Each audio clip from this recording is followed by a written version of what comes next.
Hunter owes his self-worth to Belos, and because of this, he is unable and unwilling to break away from Belos, even as he is willing to recognize Belos' faults. In a world full of magical creatures, both intelligent and animalistic, Hunter cannot perform magic, so he is innately at a disadvantage. Hunter is not naturally strong, he's not Hercules. While he's quite bookish and devoted to learning as much as he can, he is not an Einstein-like genius. He has very little charisma, and while he's not ugly per se, he is also not this romantic, Byronic view of the anti-hero as this rugged, jagged, kind of darkly gorgeous person like Zuko in Avatar: The Last Airbender. Rather, Hunter has buck teeth and a reedy voice. Without the support of Belos, he would not be special. He would be stuck at the margins of society. With Belos' help, he has wealth and power and authority. He is someone important in the societal structure. Lilith's exit from the Emperor's Coven allows Hunter the opportunity to move up even further in the ranks and become the leader of that coven. Now, from the outside, one might think this is empty nepotism. Just Belos favoring Hunter because of Hunter's being a relative of his. And to a certain extent, it is nepotism, but Hunter takes this position as a burden. It is his responsibility to prove to Belos that the trust Belos placed in him was not erroneous. He has to prove to Belos that he can not only fit into the heightened position Belos has provided for him, but thrive in that position. He has to justify his being in that position to Belos, even when he vehemently disagrees with Belos. This conundrum is what makes him more than just a less interesting version of Zuko, or merely one of many lonely, alienated, ennui-stricken relatives of powerful, authoritarian political figures. This is, of course, an idea you see come up again and again in many works of art involving royalty, or in any works studying societies where power is concentrated in the hands of a select few. Hunter knows how worthless he would be from the eyes of society without Belos' guidance. Zuko, whether his father accepts him or not, is still highborn. He is still the son of the Fire Lord. And as the oldest child of the Fire Lord, he has a certain claim to the throne, whatever his father might try to say. He also has skills that are far less indisputable, skills that aren't really based on his father or even his position as a royal. He's quite cunning and strategic. He is a skilled and quite imaginative fighter. So much so that even without his bending, he is formidable, able to use the blue spirit guise to sneak into certain situations that he is not supposed to be in, according to the rules and laws of society. such as when he sneaks into where Zhao is keeping Aang in order to free him. Hunter knows that, unlike Zuko, there is not a lot differentiating him from the many other outcasts wandering desolately around the Boiling Isles. Without Belos, he would have no solid foundation on which to stand. He would not have a clear sense of himself, and he would have no influence or authority in this world.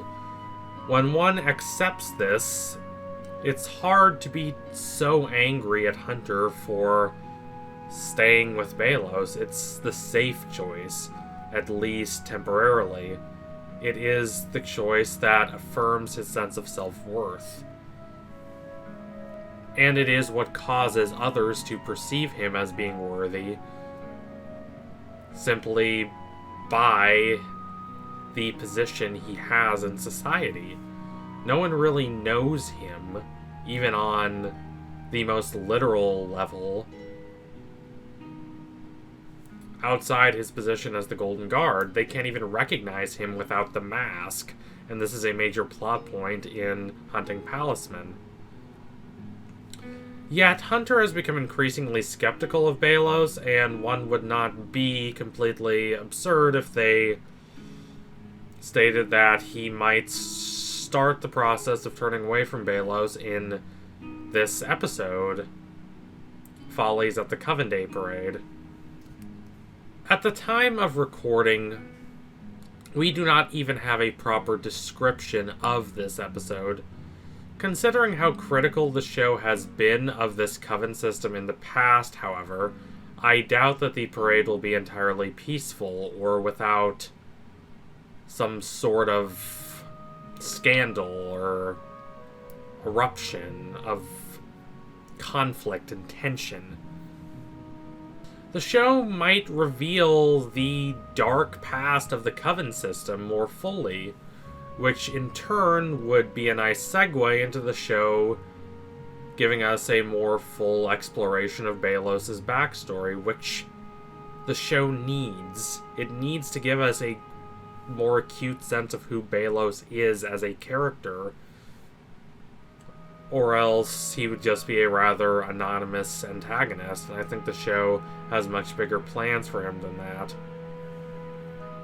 We already know the power the Coven brands grant to members of the Emperor's Coven who have the power to control members of the Covens through these brands, as we see in Season 2A, in the episode in which Rain is introduced, Ida's Requiem.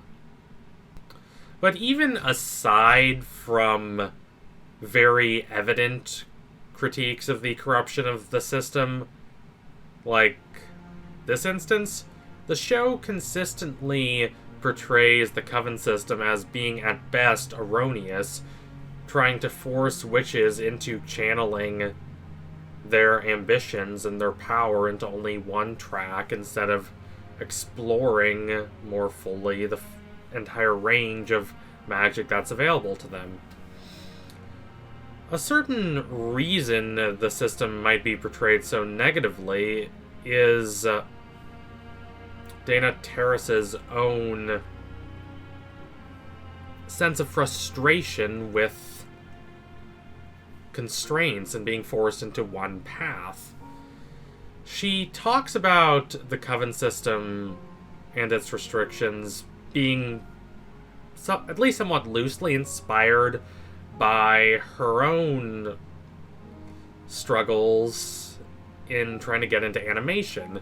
They always tell everyone to focus on one particular part of the process, storyboarding or art direction or the animating process itself or character design.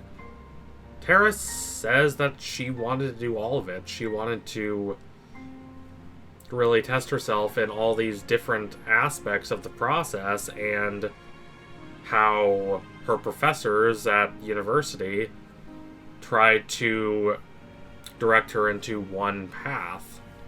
And so she channels those frustrations into Luce's frustrations with the Coven system. Luce wants to study all these different kinds of magic, but the system in which she is trying to operate does not allow for such diversity in studies, so Luce rebels, and eventually she is able to study more than one kind of magic.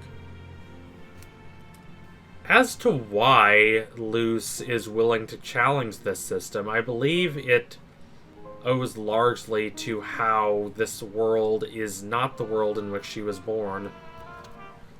Other witches accept this system because to them it's just natural, but Luce views it as weird and artificial because she is an outsider to this world, and Hunter also has the perspective of an outsider. Like Luce, he's slightly distanced from the main structures of this world because he is not a natural magic user. He has had to rely on the power Belos gives him, plus his own investigations of wild magic in order to be able to compete with those who have access to magic naturally. Hunter sees in Luce a kindred spirit. He is attracted to her, not romantically attracted, but there is a certain magnetism between them. Hunter sees in Luce someone a lot like him, someone who's very passionate about the history of this world and all the little intricacies of magic that are not studied in the main school system and are not things that most people in this world are aware of. They connect as outsiders who have had to rely on these sources of magic that exist outside the mainstream in order to really be able to succeed, and that gives them a sort of shared perspective.